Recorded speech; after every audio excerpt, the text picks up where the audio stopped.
Bonjour à tous, je suis Émilie, la fondatrice et CEO de My Job Places et je suis ravie de vous retrouver pour un nouvel épisode de notre webinaire à la découverte du SID, le service d'infrastructure de la défense. Alors d'abord, j'espère que vous allez bien, que vous m'entendez. Et pour me confirmer que tout fonctionne, je vous invite à utiliser le chat en bas à droite et me mettre un petit message. Hello Anaïs, j'espère que tu vas bien. Bienvenue sur ce webinaire. Bonjour Diana. Bonjour Kyrienne, bonjour Sharon, bonjour Baptiste. Ravie de vous retrouver pour ce webinaire. Alors, vous avez l'habitude, pour ceux qui sont avec nous, qui ont l'habitude d'être avec nous pour ces webinaires, et je vois que vous êtes encore nombreux à arriver, donc je vous dis bonjour. Vous savez que ça va se passer en deux temps. Dans un premier temps, c'est moi qui vais avoir la chance d'accueillir Quentin. Donc vous allez pouvoir faire la connaissance ce soir. Pendant la première demi-heure, on va revenir sur les grandes missions de Quentin, son parcours au sein du service d'infrastructure de la Défense, et il va vous partager son quotidien pour vous donner pas mal d'éléments. Et puis dans la deuxième partie de ce webinaire, c'est vous qui allez prendre la suite. Donc vous voyez, il y a un onglet questions juste à côté de l'onglet webinaire, de l'onglet chat.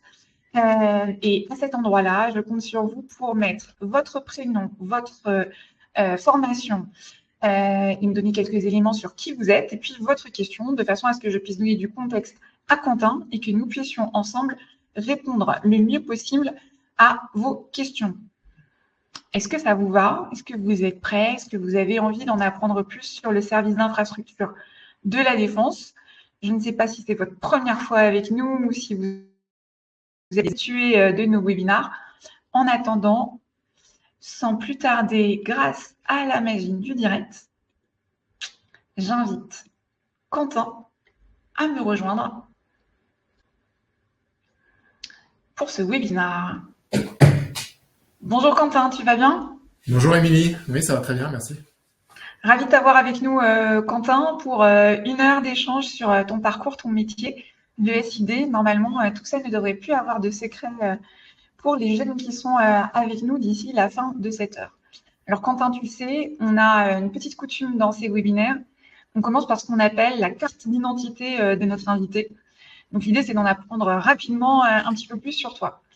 Donc Quentin, est-ce qu'on va d'abord commencer par ton grade? Quel est ton grade, Quentin? Je suis ingénieur principal. Et comment on appelle les ingénieurs principaux? Alors au choix, soit monsieur l'ingénieur principal ou mon commandant. Ok.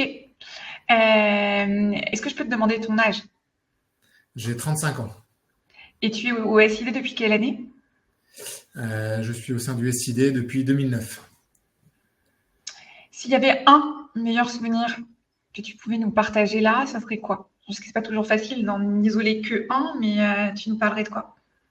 Mon meilleur souvenir, ce serait ma projection en Roumanie à l'été 2022 pour participer à la création d'un camp 1000 hommes.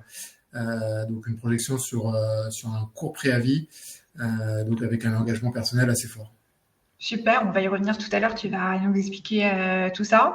S'il y a un moment plus difficile ou plus challengeant dans ton parcours, ce serait quoi? Un moment plus challengeant, ça serait en 2017. J'ai participé à la réduction des consommations énergétiques de l'armée en Guyane. Et sur 2 ans, j'ai fait économiser environ 150 000 euros par an à l'armée. C'est pas mal, moi je trouve que c'est plutôt un truc cool. Puis un moment difficile, pareil, on reviendra tout à l'heure dans le cadre de tes missions pour que tu nous expliques un petit peu plus pourquoi c'était un vrai challenge, cette affectation-là. Dernière question de cette première partie. Qu'est-ce qui fait que tu es aujourd'hui devant nous en tenue militaire? Est-ce que tu viens d'une famille militaire? Est-ce que depuis tout petit, tu voulais t'engager dans l'armée? Est-ce que tu y es arrivé d'abord par le sujet ingénieur, ou est-ce que tu y es arrivé ou l'angle travaux, ou est-ce que tu y es plutôt arrivé par l'angle militaire? Comment ça s'est passé? Alors c'est plutôt la deuxième partie de ta question, c'est-à-dire que j'avais un grand-père qui était artisan dans le bâtiment. Donc très jeune, j'étais baigné un peu dans le monde du bâtiment. Voilà, dès que j'ai eu 11-12 ans, j'allais sur des chantiers. Donc c'est comme ça que je suis venu un peu au monde du bâtiment. Et puis lors de mes études, je me suis rendu compte qu'on pouvait faire ce métier au sein de l'armée. Donc c'est venu un petit peu tardivement, je dirais. Mais à ce moment-là, ça a matché dans ma tête. C'est là que je me suis dit, bah, en fait, c'est ça qui me correspond et c'est ça que j'ai envie de faire. Super, bah, merci pour cette première partie. On va rentrer du coup justement dans tes études. Donc, pas de famille du tout militaire. Non, pas du tout. Tu fais quoi? Tu fais des classes prépa et c'est au moment où tu vas rentrer en école que tu vas choisir une école militaire. Comment ça se passe? Voilà, donc j'étais en classe préparatoire scientifique 2 ans. Donc après, je passe le concours des grandes écoles et c'est à ce moment-là où bah, je reçois en fait les brochures des écoles et puis bah, j'apprends qu'il y a ce cursus ingénieur et militaire dans le bâtiment. Donc c'est à ce moment-là que je choisis de rejoindre l'armée, donc en 2009. Ok. Et quand tu rejoins l'armée en 2009, je suis désolée, petit souci technique, mais je reviens. Quand tu rejoins l'armée en 2009, comment ça se passe? C'est quoi ta première année? Je crois que tu fais une première année où tu intègres l'armée d'abord et où tu es formé d'une manière militaire d'abord. Tu nous racontes un petit peu comment ça fonctionne?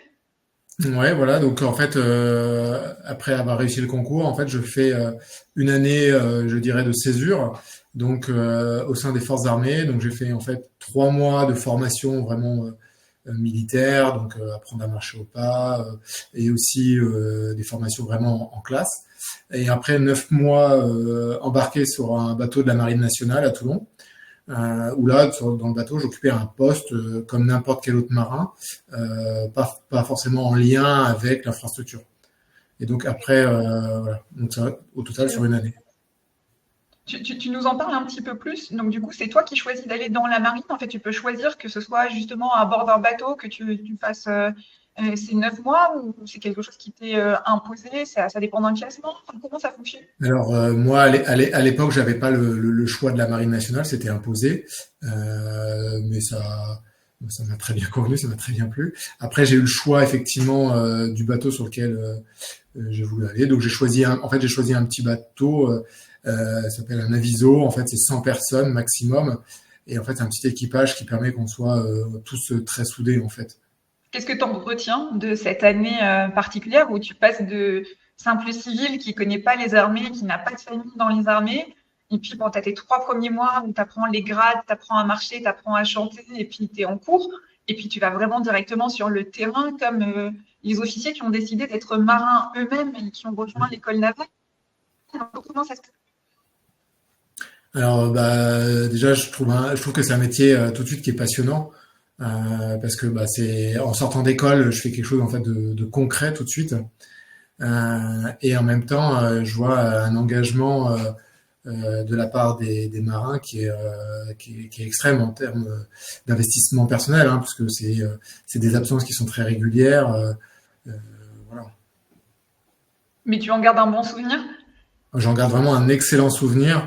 Après, dans le même temps, je me suis dit que bon, c'était pas, j'en ferai pas voilà toute ma vie, mais j'en garde vraiment une très bonne expérience. Et donc après ça, cette année un peu particulière, tu rejoins ton école et là Ouais. tu es mélangé avec les élèves qui sont pas dans un cursus militaire et tu vas faire ta formation de manière classique. Ouais, voilà, c'est ça. En fait, après cette année véritablement de césure, je rejoins le cursus, je dirais, traditionnel, où je pars donc 3 ans en école d'ingénieur, le NTPE à Lyon, à côté de Lyon. Donc là, bah, en fait, je suis intégré au sein de la promotion. La promotion en total faisait environ 200 élèves, et donc comme n'importe quel autre élève de la promotion. Et là, pendant ces 3 ans de formation, tu as des stages. Est-ce que ce sont des stages que tu fais dans le monde militaire ou est-ce que ce sont des stages au contraire que tu fais dans le monde civil? Est-ce que tu peux nous parler de ces différents stages et ces différentes expériences professionnelles que tu as en tant qu'étudiant à l'ENTPE? Donc ouais, pendant ces 3 ans, donc chaque année, on est tenu de faire un stage. Et l'armée nous encourage en particulier à faire des stages en dehors de l'armée, puisque bah, c'est une expérience unique d'aller voir ce qui se fait ailleurs, aussi bien dans le privé que dans d'autres administrations. Donc j'ai fait pour ma part, j'ai fait un premier stage dans une entreprise de travaux au sein du groupe Eiffage pour construire une route, enfin pour participer à la construction d'une route, vraiment au stade de manœuvre, je dirais. Mhm. En deuxième année, moi j'avais la volonté d'aller à l'international, donc je suis allé aux États-Unis. J'ai fait D'accord. un stage à l'ambassade de France aux États-Unis, à Washington. Et on fait des travaux publics à l'ambassade de France aux États-Unis à Washington. Comment ça marche? Alors là, dans le cadre de mon stage, non, pas, je faisais pas concrètement du bâtiment, je dirais. D'accord. Mais c'était quand même un peu lié, c'est-à-dire que on répondait à des commandes des ministères à Paris qui voulaient savoir un petit peu quelles étaient les politiques publiques dans le domaine du bâtiment, vraiment très général, euh, aux États-Unis. Donc nous, on D'accord. étudiait ça en local. Très bien. Et en dernière année, tu fais un stage de fin d'études, j'imagine? Voilà, en dernière année, je fais un stage de fin d'études au département du Rhône, là dans le domaine des ouvrages d'art cette fois-ci. Super. Et donc là, ça y est, l'école est finie, tu es diplômé, tu es militaire depuis 3 ans, 4 ans même, tu intègres ta première affectation au sein du SID. Est-ce que tu peux nous parler de cette première affectation, où tu vas et quelle est la mission qui t'est confiée? Alors voilà, donc, comme j'étais déjà militaire, en fait, dès ma sortie d'école, j'ai pas eu besoin de chercher un travail, je dirais. J'étais tout de suite affecté sur un poste dès l'été à la sortie d'école. Donc là, voilà, on m'a proposé plusieurs postes. Et donc D'accord? moi, j'ai choisi un poste en maîtrise d'ouvrage, en bâtiment, conduite d'opération, on appelle cela comme ça en interne. Donc c'était un métier un peu transverse qui m'intéressait. Alors, c'est quoi concrètement le quotidien d'une personne qui fait de la conduite d'opération? Alors au quotidien, conduite d'opération, en fait, c'est un métier véritablement transverse, de chef de projet, D'accord? euh, où on anime des équipes projets, donc qui sont très variées, pluridisciplinaires, avec des experts à la fois techniques, à la fois des profils d'acheteurs, des comptables, mais c'est véritablement nous qui sommes chefs de projet, qui devons mener à bien le projet, par exemple, de construction d'un bâtiment. Et donc là, tu travailles de manière, enfin, tu fais un peu de management transverse, comme on dit, en transversal. Tu as une équipe de quoi? 8-10 personnes à peu près qui travaillent avec Voilà, toi? c'est ça. Ouais, voilà, une petite dizaine de personnes en fonction des projets et de la complexité des projets. Et donc, du coup, c'est quoi les projets, par exemple? Est-ce que tu peux nous parler de différents projets que tu as dû suivre pendant cette première expérience? Alors j'ai eu un projet en particulier, un projet majeur qui concernait la construction en fait d'un nouveau régiment, l'arrivée d'un nouveau régiment à Maïlcan.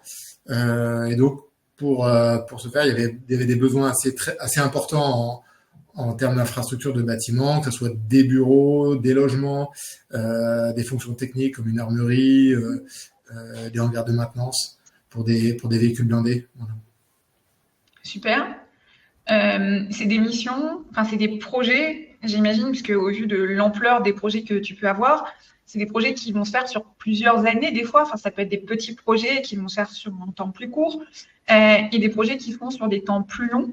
Toi, tu n'arrives pas forcément au début du projet, tu arrives peu importe le moment du projet ou comment ça se passe en fait? En fait, ça dépend effectivement. Alors, les projets chez nous durent environ 3 à 5 ans, en fonction de la complexité, notamment. Alors, c'est vrai que là, sur le projet dont j'ai parlé, j'étais à l'initiation du projet euh, pendant 3 ans, donc j'ai pas vu la fin, on va dire, des travaux. Mais après, sur d'autres opérations que j'avais, au contraire, on était en phase de chantier, en phase de réalisation. Donc là, j'ai vu l'aboutissement, mais j'avais pas vu l'initiation du projet. Voilà. Donc, en D'accord. fonction en fait des opportunités des projets et également des mutations des collègues des uns des autres. Voilà, on a un portefeuille qui est assez varié. Cette première affectation, elle dure 3 ans, 4 ans? Elle a duré 4 ans pour moi, oui, qui est la durée normale chez nous, entre 4 et 6 ans, je dirais, au maximum. Tu étais basé à quel endroit sur le territoire? J'étais basé à Metz. Et du coup, j'imagine que à la fin de ces 4 ans, il est temps de choisir une nouvelle affectation. Alors, je ne sais pas justement, est-ce qu'on choisit une nouvelle affectation? Est-ce que quelques mois avant, on parle avec son gestionnaire, on lui soumet des idées ou des envies? Comment ça fonctionne? C'est un petit peu comme ça, effectivement. Alors, on émet, voilà, on émet quelques mois avant une liste de vœux. Aujourd'hui, on dispose en plus des postes qui sont susceptibles de se libérer, donc ce qui permet de postuler véritablement concrètement sur des postes. Et puis après, voilà, c'est à la main du gestionnaire RH. Bien sûr, il y a un dialogue. Et puis à l'issue, on est affecté très majoritairement quand même sur l'une de nos quatre vœux, je dirais, géographiques. Et toi, c'était quoi ton vœu géographique? Alors moi, je voulais partir en Outre-mer parce qu'en fait, c'était l'une des raisons pour lesquelles je m'étais engagé à l'armée, dans les opportunités de carrière qui m'avaient vraiment intéressé tout de suite. Donc, dès que j'ai eu l'opportunité d'être muté, voilà, j'ai demandé à partir en Outre-mer. Et c'était vraiment à tel point que j'ai demandé à être muté sur n'importe quel Outre-mer, n'importe quel type de poste. C'était vraiment ma priorité, c'était de partir en Outre-mer. Et tu as été exaucé?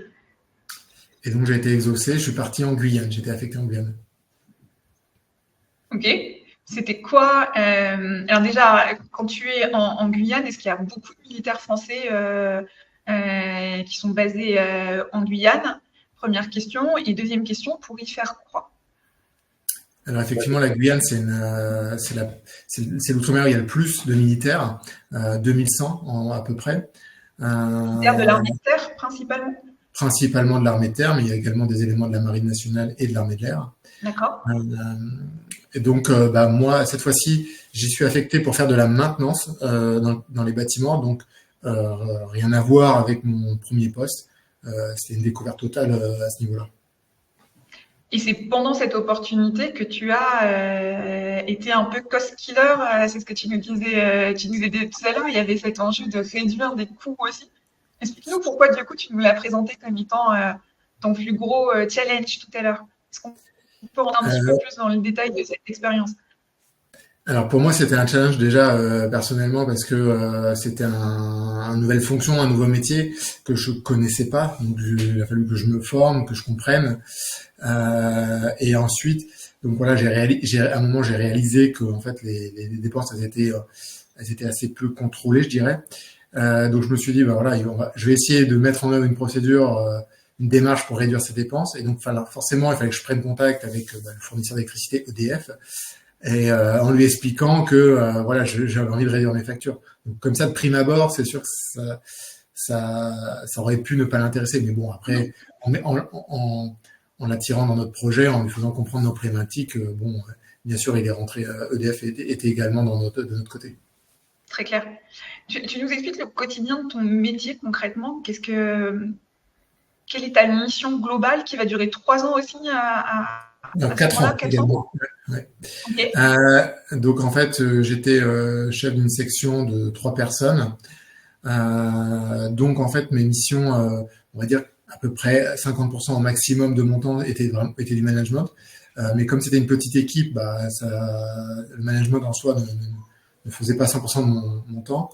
Et donc après, à ma main, je gardais également certains dossiers techniques parce que pour garder la main sur du technique, parce que quand on est ingénieur, c'est aussi ce qui nous intéresse.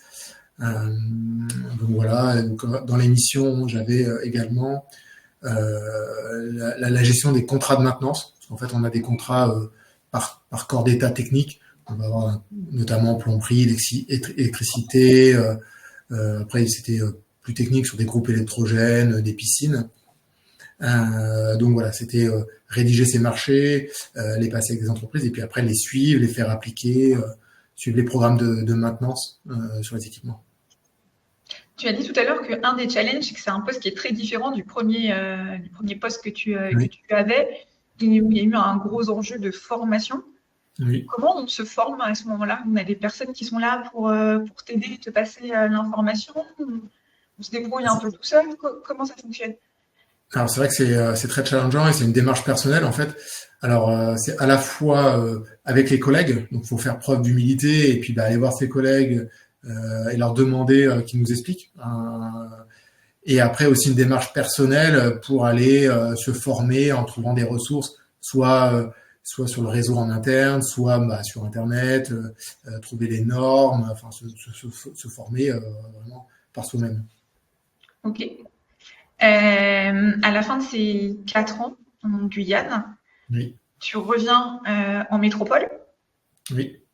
Donc, Un déchirant de quitter le soleil et les outre-mer, c'est quelque chose qui te fait plaisir parce que tu as été loin de ta famille et de tes proches pendant ces 4 ans. En plus, ça tombe à peu près au moment du Covid. c'est ça.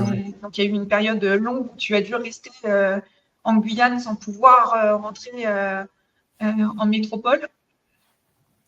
Oui, voilà. Donc après ces 4 années, autant j'ai passé vraiment des très belles années en Guyane, autant bon, j'avais aussi un besoin aussi de me rapprocher aussi un peu de ma famille, hein, parce que malgré tout, on voit assez peu ses proches pendant ces temps-là. Donc voilà, c'est pour ça. Après, de toute manière, on est tenu de toute façon de rentrer en métropole. Donc, mais c'était vraiment, c'était un plaisir pour moi aussi de rentrer. Hein. C'était pas subi, je dirais. Et là, tu te retrouves sur le poste qui est ton poste actuellement. Oui, c'est ça, Mais, exactement. mais c'est juste ce poste-là, où au tout début où tu rejoins ce poste-là, que tu as l'opportunité de partir en OPEX, qui là a été ton meilleur souvenir tout à l'heure, c'est ça? Donc OPEX, c'est une opération extérieure.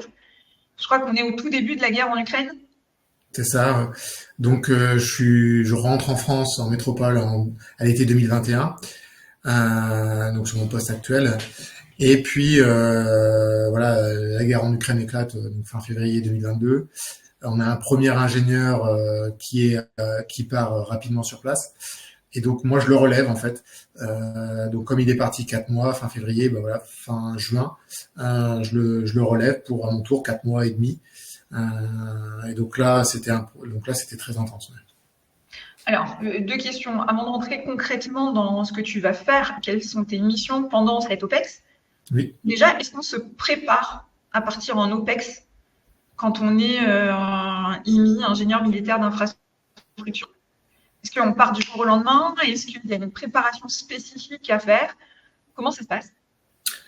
Alors, c'est vrai qu'en général, on sait qu'on part, on va dire, presque un an à l'avance, donc on a le temps de se préparer individuellement. Là, j'ai su, en fait, j'ai su que je devais partir, allez, 1 mois et demi, 2 mois avant. Donc, bah, c'est une préparation un peu, dans mon cas, c'était un peu accéléré. Mais bon, c'est quand même une préparation qui est très importante bah, d'un point de vue militaire. Il y a pas mal de choses à faire avant de partir, que ce soit administratif, médical, l'armement, la tenue. Et après, c'est aussi une préparation très personnelle vis-à-vis de sa famille. Parce que voilà, à l'époque, bon, j'avais une fille qui avait 7 mois et demi. Donc forcément, bon, c'est une préparation qui est importante aussi à ce niveau-là. Une fois que... Et c'est toi qui l'as demandé, hein, on est d'accord, pour partir. Oui, oui, Il faut être volontaire. tout à fait.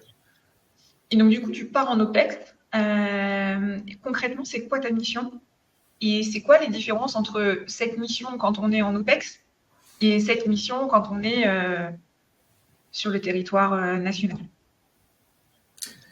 Alors, donc là, cette mission, donc en fait, mon rôle, donc en fait, on était sur la construction d'un camp au centre de la Roumanie.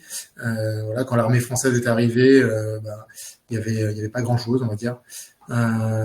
Et donc, on nous a demandé en 6 mois de construire un camp pour 1 000 personnes, que ce soit l'hébergement, les bureaux, la restauration, la partie technique. Et donc, bah, c'était un défi immense, déjà techniquement, et puis surtout en termes de délai de réalisation, parce que bon, le faire en 6 mois, ça demande un travail très très intense, on va dire. Donc c'était un vrai défi. Et là, ton rôle est le même que quand tu es sur le territoire. Tu vas travailler avec des partenaires pour mettre en place ce camp et faire en sorte de créer l'ensemble des infrastructures qui seront nécessaires aux militaires français qui seront présents sur place. Vous devez Voilà, donc et tout faire tout seul parce que justement, vous ne pouvez pas forcément faire appel à des personnes sur place. Comment ça marche? bah, mon rôle en fait était très similaire à ce que je peux faire en France entre guillemets parce que j'étais maître d'œuvre comme mon poste actuellement en France avec également une petite équipe alors la plus réduite avec 3 personnes mais voilà la même typologie quand même de métier et donc en fait il y avait des militaires français belges et néerlandais qui eux étaient qui étaient membres du génie militaire, qui participaient vraiment à la construction. Et donc, moi, en tant qu'ingénieur, maître d'œuvre, donc je participais plutôt à la conception du projet et s'assurer que ce qui était réalisé, c'était conforme au plan qu'on avait produit. Et donc, du coup, ça dure 4 mois et demi. Il se passait quoi en 4 mois et demi? Est-ce que tu es arrivé et il y a eu vraiment le temps de mettre en place? Alors, j'ai compris que tout devait être mis en place en 6 mois. Ça paraît incroyable. Il y a vraiment un avant et un après, et tu vois vraiment de tes propres yeux des choses avancer de manière extrêmement vite, plus vite sans doute que quand tu es sur le territoire. Alors là, c'est sûr que, en fait, en gros, c'était un chantier avec 200 ouvriers, en gros. Donc, oui, c'était une vraie fourmilière, en fait.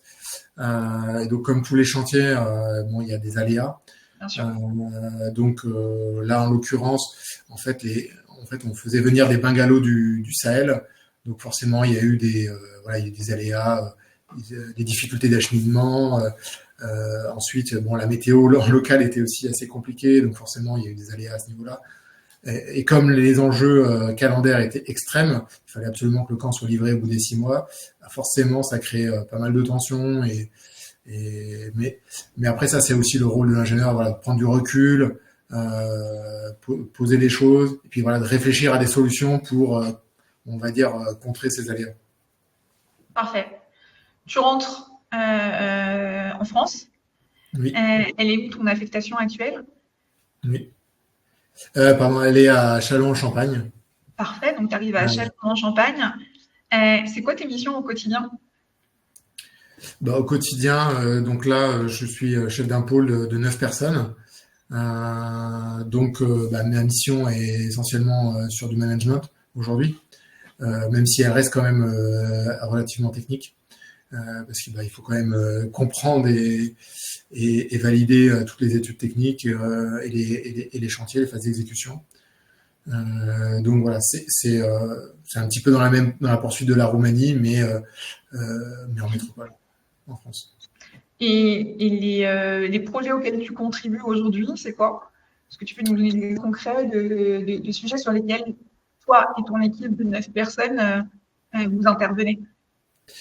Alors les typologies, vu que je suis basé en Champagne, c'est essentiellement au profit de l'armée de terre.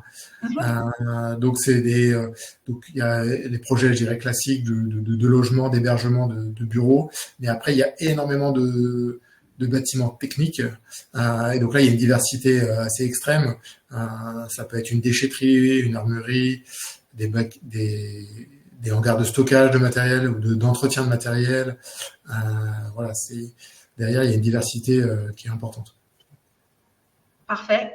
Dernière question avant de prendre les questions des jeunes. Donc, si vous ne l'avez pas encore fait, j'invite notre audience à aller liker et voter pour les questions qui intéressent le plus. Ça m'aidera à prioriser parmi l'ensemble de vos questions celles qui sont les plus pertinentes pour vous, pour être sûr qu'elles soient bien répondues par Quentin. Si on revient il y a quelques années, au moment où tu intègres le SID, c'est quoi qui t'a le plus surpris? C'est à quoi tu ne t'attendais pas et que tu as découvert pendant ces années au sein du SID, que ce soit pendant ta formation ou pendant ces 3 premières affectations de ta carrière? Ce qui m'a le plus surpris, je dirais vraiment, vraiment encore une fois, la diversité des projets, parce que pour moi, chaque projet est atypique. Enfin, je fais pas un copier-coller d'un projet à un autre. Donc ça, c'est quelque chose que j'aime bien aussi, parce que ça m'oblige à chaque fois à me remettre en cause, à me reformer encore une fois. Ça, c'est le côté un peu ingénierie aussi que je retrouve là-dedans, qui me surprend, qui me plaît le plus. Parfait. Merci Quentin pour cette première partie qui nous a permis d'en apprendre plus sur ton parcours et tes différentes missions. Alors, si je reprends les questions qui sont posées pour les jeunes, la première qui ressort le plus, c'est comment est-ce que tu fais pour allier vie pro et vie perso avec ton métier? Puisqu'on me dit que ce métier a l'air très prenant, surtout pendant la période OPEX. Tu nous as dit que tu avais une famille, donc tu peux avoir une famille en parallèle de ton métier, heureusement. Comment ça marche? Est-ce qu'il y a de la place pour la vie perso? Alors c'est vrai que l'OPEX c'est un petit peu à part. Donc là, c'est un engagement qui est extrême. Ce qui est important à ce moment-là, c'est que ce soit un engagement aussi familial et pas que du militaire, parce que forcément, ça a un impact sur la famille. Mais après, en dehors des OPEX, on a, voilà, je dirais qu'on a un équilibre vie pro, vie perso qui est totalement classique. Voilà, on a des horaires, je dirais classiques. C'est Voilà. quoi tes horaires, justement?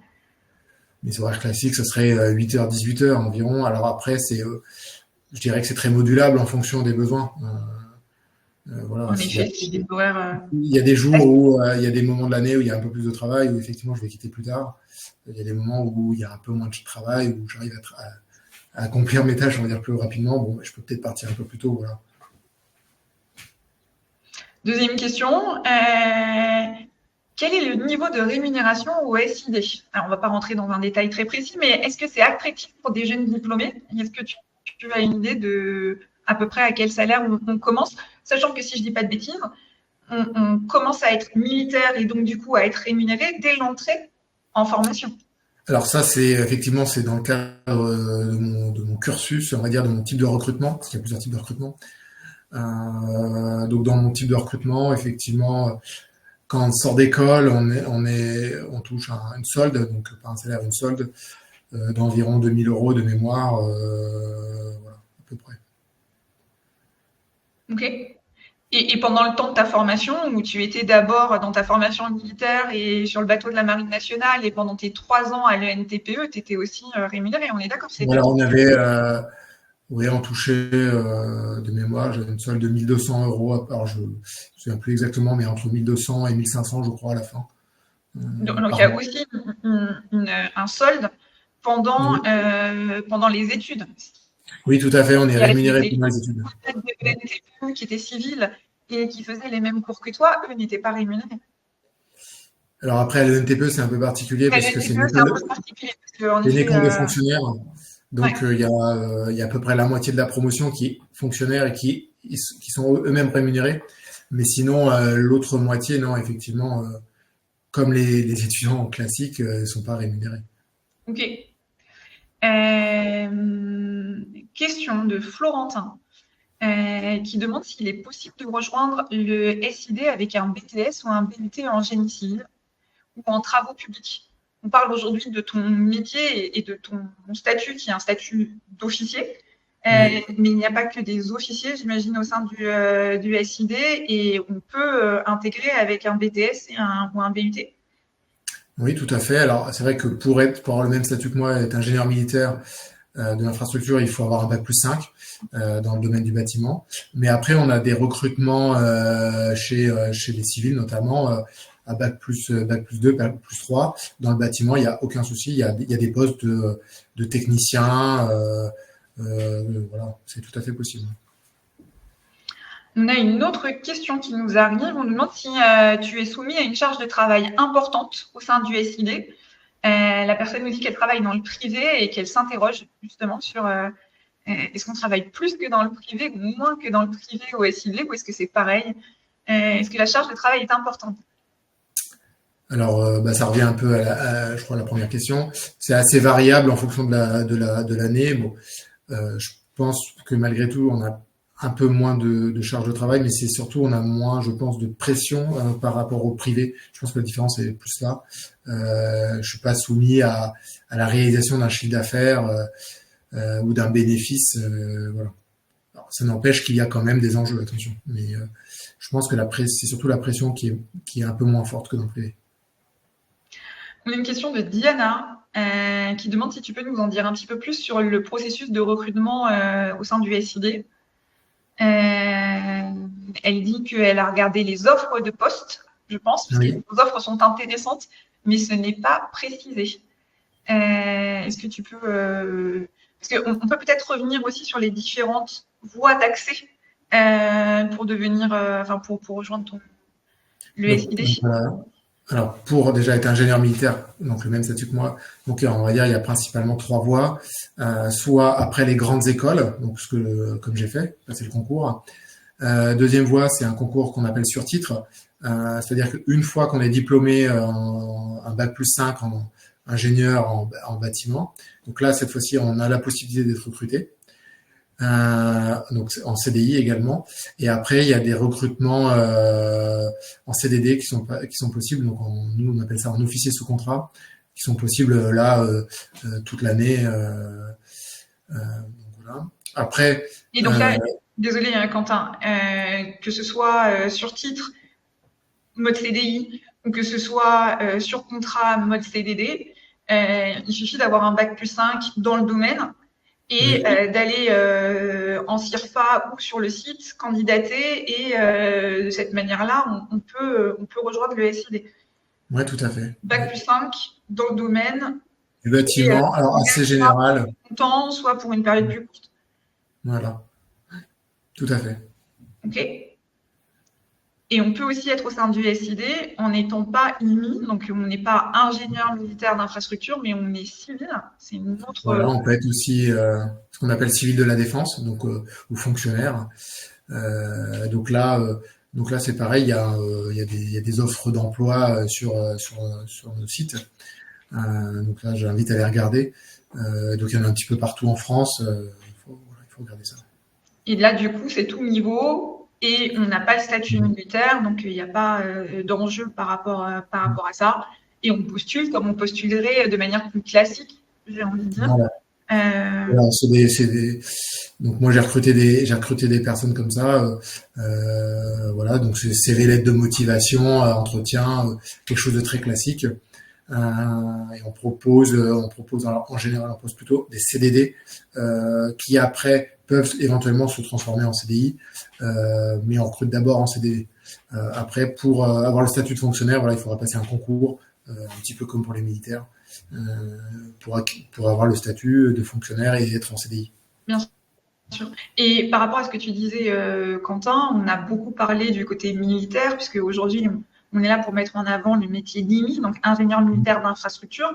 Mais toi, au quotidien, et peut-être même dans ton équipe, au sein du SID, il n'y a pas que des militaires, tu côtoies des civils de manière régulière aussi. Oui, totalement. Les statuts, on est totalement mélangés. Donc voilà, au sein de mon équipe, on est 10 personnes. Mais on est exactement 5 militaires, 5 civils. Bon, c'est pas fait exprès, mais voilà, c'est comme ça. En gros, au général, au sein du service d'infrastructure, on est à peu près un tiers de militaires et 2 tiers de civils. Et donc après, c'est très variable en fonction des services. Il y a des services un peu plus où il y a plus de civils et des services où il y a plus de militaires. Mais il y a un mélange des deux. Et concrètement, dans mon service, les militaires et les civils font exactement les mêmes postes, les mêmes missions. Parfait.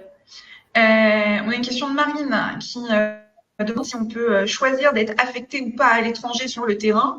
Est-ce que c'est au choix? Alors, elle nous dit du salarié. Alors déjà, peut-être pour préciser, seuls les militaires partent en OPEX ou est-ce que les civils peuvent aussi être amenés à partir en OPEX? Non, seuls les militaires partent en OPEX. Alors après, pour les civils, il y a la possibilité d'être affecté dans les Outre-mer, en fait, parce que ça reste la France. Donc, c'est des affectations, je dirais, normales et qui sont envisageables. Et on le disait tout à l'heure, pour les militaires, c'est au choix. Donc, si tu ne veux pas partir en OPEX, tu ne partiras pas en OPEX. Et j'ai même l'impression que c'est plutôt vous vous battez pour partir, non? Il y a beaucoup de demandes pour partir et peut-être moins de personnes qui ont cette opportunité-là. Ça dépend, c'est assez conjoncturel. Ça dépend. Bon, c'est-à-dire que là, actuellement, l'armée française est un peu moins déployée à l'étranger, donc il y a moins de postes d'ouverts. Donc forcément, le ratio candidat-offre, il est un peu plus défavorable en ce moment. Après, ça dépend aussi des missions. Bon, voilà. Mais c'est vrai qu'en général, il y a quand même plus de candidats que de postes disponibles pour les OPEX. Parfait.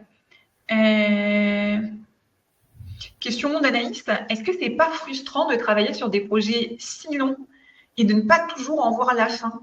J'imagine que c'est très gratifiant aussi quand on a contribué à un projet qui a une certaine envergure. Mais c'est vrai que en fait, comme tu bouges tous les 4 ans au maximum, tu vas jamais, pour les plus gros projets, pouvoir le voir de A à Z. C'est, j'imagine, quelque chose dont toi, tu as pris l'habitude, mais est-ce que ça t'a un peu surpris au départ? Et est-ce que quand tu pars, c'est pas frustrant, comme c'est le terme qu'utilise Anaïs, justement de passer la main à quelqu'un d'autre, mais de ne pas pouvoir le mener jusqu'au bout? C'est vrai que il peut y avoir un peu des frustrations puisque effectivement, souvent les projets on les prend quand même à cœur, hein. On y met beaucoup de notre personne dedans. Et en même temps, ça fait du bien aussi d'aller voir, de changer de poste, d'aller voir ailleurs ce qui se fait.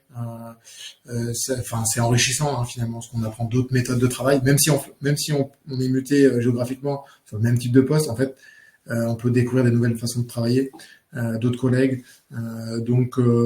Donc non, après coup, en y repensant après coup, non, c'est quand même des opportunités, les mutations, et pas même s'il reste effectivement une petite frustration, mais c'est pas ce que je retiens. Est-ce qu'il y a des projets sur lesquels tu as travaillé au tout début qui sont toujours pas finis? Ou est-ce que Pas à ma connaissance. ok, et du coup, s'il y a des projets sur lesquels tu as travaillé au début, puis tu les as quittés, est-ce qu'au moment où le projet prend fin, tu as l'info et deux, tu ressens une certaine fierté d'avoir contribué à ce projet qui sort et qui, j'imagine, doit être quand même mis en avant. Il y a une espèce de petite cérémonie quand le projet est fini, quand on Ouais, voilà. donne les clés, comment ça se passe?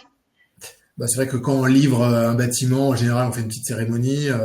Bon, après, ça dépend de l'importance aussi du bâtiment, mais c'est vrai que dans la mesure du possible, effectivement, on invite les anciennes personnes qui ont contribué au projet. Donc moi, j'ai pas eu l'opportunité d'avoir ça, parce que comme j'étais parti en Guyane, forcément, on pouvait pas me réinviter. Euh, mais oui, en général, on est tenu au courant par les successeurs. Voilà, une fois que c'est réalisé, quoi. On reçoit des petites photos et tout, c'est ça. C'est sympa. Ouais, c'est plutôt sympa. Question de Cyprien. Passe-t-on par l'EMAC quand on est pris sur titre après un master génie civil, ou d'autres écoles sont-elles possibles pour la formation militaire? Alors quand on est sur titre, alors les max c'est à Saint-Cyr. Non, les max c'est pour les recrutements sur titre, pas sur titre, pardon, sur sous contrat. Donc eux les sous contrats vont 3 mois ou 4 mois, 3 mois à l'EMAC, effectivement pour leur faire leur formation militaire initiale. Mais c'est seulement pour les recrutements sous contrat. Les recrutements sur titre, en fait, ils font exactement la même année de césure que moi, d'un an. Donc là, c'est encore une fois, c'est 3 mois de formation, mais c'est après surtout 9 mois dans un régiment, si c'est dans l'armée de terre. Question d'Anaël, on a beaucoup de filles ce soir, c'est intéressant. Est-ce qu'une intégration dans le monde militaire était compliquée, même si, comme vous l'avez dit, il y a également des civils?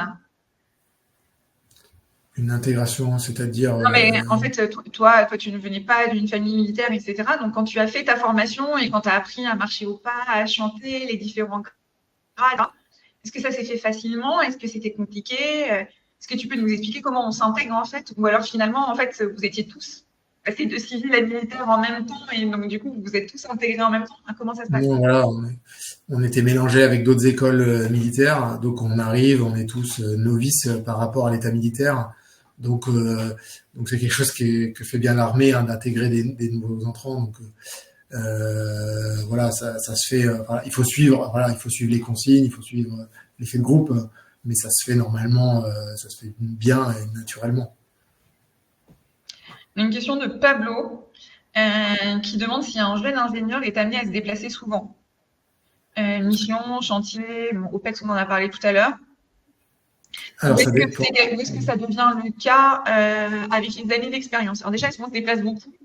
Et est-ce que plus tu prends d'expérience et plus tu te déplaces, ou c'est l'inverse?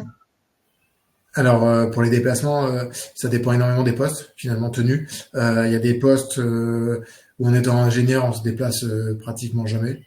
Après, il y a des postes comme les miens où, effectivement, on est plus amené à se déplacer. Alors, là, concrètement, dans mon rôle de chef de service, je vais me déplacer que 1 à 2 fois par semaine. Après, c'est vraiment en fonction des besoins également. Donc, des fois, c'est un peu plus extrême que ça. Des fois, c'est 3-4 jours dans la semaine, mais des fois, c'est pas 0 fois dans la semaine. Mais tu te déplaces pour faire quoi? Tu vas sur le chantier, tu vas voir comment il avance, c'est ça? Alors, il y a plusieurs types. Il y a les déplacements pour aller sur un chantier, effectivement, pour suivre l'exécution du chantier, faire des réunions avec l'entreprise. Et après, il y a des déplacements également pour voir d'autres services, enfin, voir voir nos clients, entre guillemets, nos bénéficiaires, les régiments. Moi, je suis basé à Châlons, ma direction est à Metz, donc des fois, il faut quand même que je m'y déplace. Voilà. Mais c'est majoritairement dans un périmètre, pour moi, d'1 heure et demie, en fait, autour de Châlons, en Champagne. Ok, très clair. Merci beaucoup. Est-ce que vous recrutez des personnes, question d'Armel, est-ce que vous recrutez des personnes qui sortent d'école de commerce ou est-ce que tout le monde doit être ingénieur au sein du SID? Alors, au sein du SID, peut-être qu'il y a des profils, effectivement, école de commerce. Alors, je pense qu'il n'y en a pas énormément, parce que quand même, on est un métier qui est quand même très orienté technique. J'ai pas vraiment connaissance de métiers qui correspondraient. Même, j'imagine, des personnes qui travaillent sur des métiers plus financiers, etc., ça va être moins le sujet du SID. Donc là, vous allez travailler avec... On a quand même pas mal d'équipes pour la partie financière, effectivement, mais ouais, c'est pas forcément des profils école de commerce qui ont ces postes. Une question de Zachary qui demande si tu souhaiterais repartir en Outre-mer au cours de ta carrière. Oui, c'est une bonne question. C'est vrai que quand j'étais rentré, j'avais qu'une hâte, entre guillemets, c'était de repartir. Parce que j'avais passé une bonne affectation. Après, aujourd'hui, voilà, ma vie personnelle faisant mais j'ai un petit peu moins envie, mais ça reste quand même dans un coin de ma tête. Voilà. Et est-ce qu'on peut partir plusieurs fois en Outre-mer ou est-ce qu'il faut qu'il y en ait un peu pour tout le monde? J'imagine que c'est des destinations qui doivent être très prisées. Et donc, du coup, à un moment donné, si tu as déjà une affectation outre-mer, tu n'es pas prioritaire par rapport à d'autres personnes qui n'ont pas encore eu cette opportunité. Est-ce que ça rentre en jeu ou pas du tout? Oui, effectivement, il y a un peu plus de demandes que de postes. Donc, forcément, il y a quand même une primauté pour les premiers départs. Après, voilà, s'il n'y a pas d'autres candidats et si on a le meilleur profil, voilà, c'est des collègues qui peuvent partir 2-3 fois sur une carrière en Outre-mer, c'est totalement faisable. Et c'est quoi l'environnement de travail que tu as préféré jusqu'à présent parmi tes 3 affectations? Alors, je ne sais pas si tu je ne parle pas des métiers, hein. Je dis juste, la question qui est posée par Zachary, c'est l'environnement de travail. J'imagine que la Guyane, il y avait quand même un côté peut-être un peu plus exotique, on va dire, que Châlons. C'est sûr que l'environnement de travail était intéressant en Outre-mer, en Guyane. C'est sûr, par rapport en fait à tout ce qu'on pouvait faire par ailleurs, qui est assez unique, qu'on ne retrouve pas en France. Voilà, aller se balader dans la forêt équatoriale, faire de la pirogue, voilà, c'est des choses qui sont totalement uniques. Donc même dans le cadre du travail, voilà, j'ai pu faire de la pirogue pour aller voilà, sur des sites. Donc ça, c'est des choses, voilà, c'est unique, totalement unique. Et tu me disais tout à l'heure qu'au départ, tu as été beaucoup dans la Marine nationale et notamment, tu as fait ton expérience 9 mois à bord d'un aviso, etc. Là, tu me dis que tu travailles plus avec l'armée de terre. Est-ce que tu as l'occasion aussi de t'entraîner avec eux ou de faire des choses avec eux ou pas du tout? C'est juste, il se trouve que ça se passe sur des bases qui sont des bases de l'armée de terre, mais ça ne va pas plus loin que ça. On essaye, mais bon, c'est assez compliqué parce qu'on ne partage pas forcément les mêmes emplois du temps, les mêmes contraintes. Ils ont des contraintes très opérationnelles, donc c'est souvent c'est assez compliqué à ce niveau-là. Mais par exemple, ils nous soutiennent notamment pour tout ce qui va être le tir. Donc c'est eux qui nous forment aux armes, aux armements. Typiquement, voilà. Après, quand il y a des besoins de formation, je dirais militaire, comme les premiers secours. Appliqués au combat, tout ça, voilà. Là, ils nous soutiennent. Très clair. Question de Laura. Pour être ingénieur dans l'armée, alors j'imagine au sein du SID, un diplôme d'ingénieur est obligatoire. Est-ce que tu as une école que tu recommandes plus qu'une autre ou est-ce que finalement, en fait, comme tu l'as dit, simplement peu importe l'école que tu as faite, avec un bac+5 qui te donne le diplôme et le titre d'ingénieur, tu peux derrière postuler et intégrer le SID. Peut-être que c'est aussi l'occasion de parler de la nouvelle école qui est l'école référente du SID, l'ENSAM, qui à l'époque où toi tu as intégré était le NTPE, mais qui n'est plus cette école aujourd'hui. Est-ce que ça a un plus de passer par cette école-là? Alors, juste une petite précision au début. On n'a pas besoin d'avoir un titre d'ingénieur, hein, il faut un bac plus 5. C'est une petite nuance, mais qui a son importance. Bac plus 5 dans le bâtiment. Donc effectivement, aujourd'hui, le cursus que j'ai fait, en fait, a été entre guillemets transféré à l'ENSAM, aux arts et métiers à Angers, avec un cursus totalement parallèle, totalement similaire. Donc après, c'est sûr que en ayant déjà fait les arts et métiers, c'est sûr que c'est un peu plus facile, on va dire. C'est plus logique de rentrer chez nous, effectivement, mais c'est pas du tout un critère éliminant ou quoi que ce soit. Qu'importe le bac plus 5, mais vraiment le monde du bâtiment, ça peut être dans l'environnement, l'urbanisme, voilà, c'est pas que bâtiment ou génie civil, voilà, c'est assez élargi. En effet.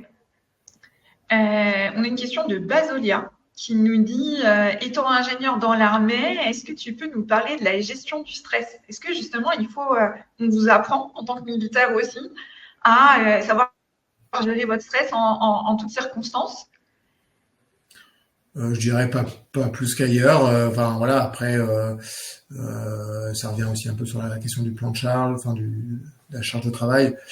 Voilà, après ça c'est chacun qui gère son stress, mais on est soumis à une pression qui est assez saine quand même de nos supérieurs, donc ça se passe bien. Question d'Anaïs qui pense déjà à la suite. À quel âge on peut partir à la retraite quand on a fait toute sa carrière au sein de l'idée? C'est vrai que quand on est militaire, on part plutôt à la retraite. Comment ça fonctionne? Alors pour la retraite, je dirais pour partir à une retraite à taux plein, en fait on est soumis au régime général, donc 43 annuités, 64 ans de mémoire. Mais sinon, effectivement, quand on est militaire, on a l'opportunité de pouvoir partir plus tôt. En fait, quand on est officier à partir de 27 ans de service, on a la possibilité de partir et d'avoir une retraite ce qu'on appelle immédiatement.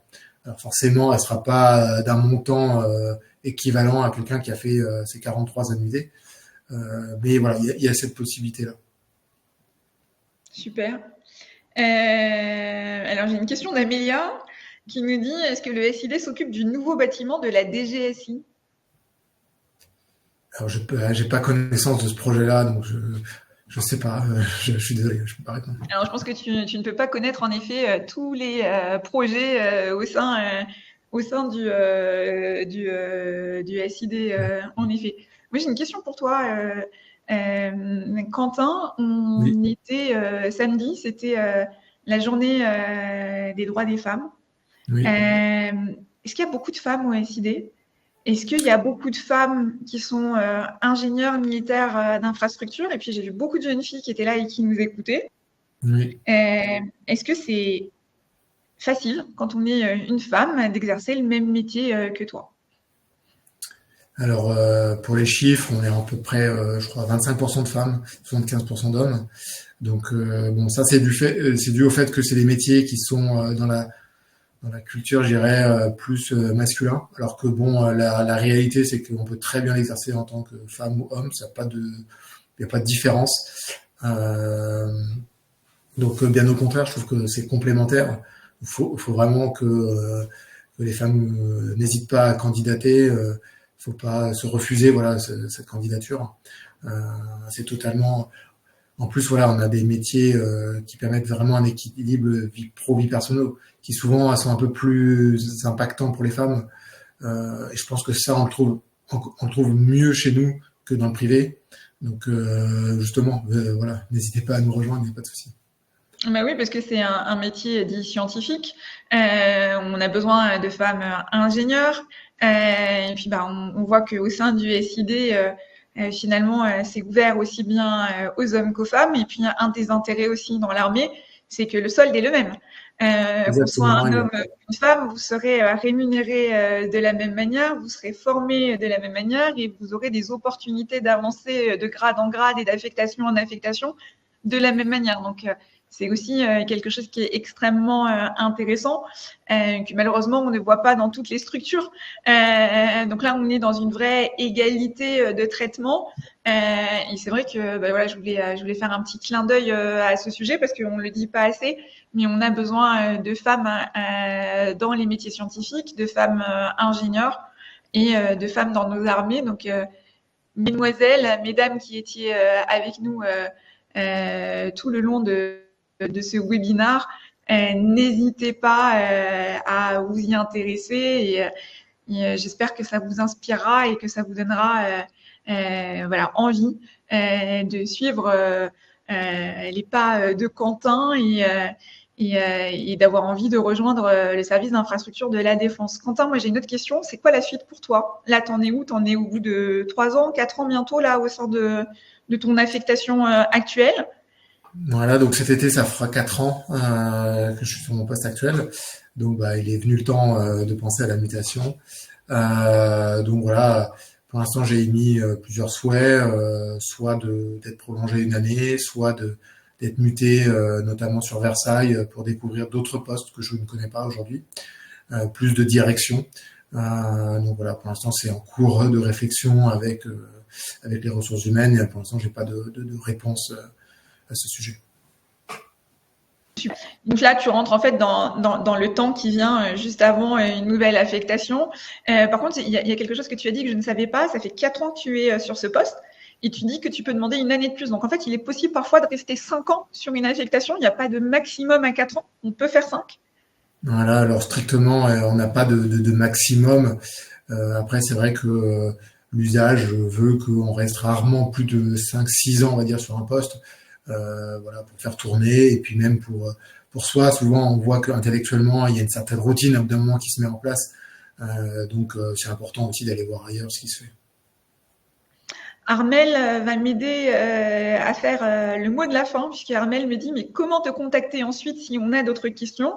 La bonne nouvelle, en fait, c'est que Quentin, tu es aussi ambassadeur sur Major Glaces. Donc, chaque mois, tu alloues 2 créneaux pour rencontrer et échanger avec des jeunes, répondre à leurs questions. Donc, Armel, si tu as envie de suivre les pas de Quentin, de t'intéresser davantage au métier d'ingénieur militaire d'infrastructure au sein du service d'infrastructure de la Défense, bah, tu pourras prolonger l'échange avec Quentin en lui envoyant un message sur Major Glaces et en lui demandant voilà, s'il a bien envie de te donner une demi-heure ou une heure de son temps pour poursuivre et pour répondre à tes questions à toi très personnelles.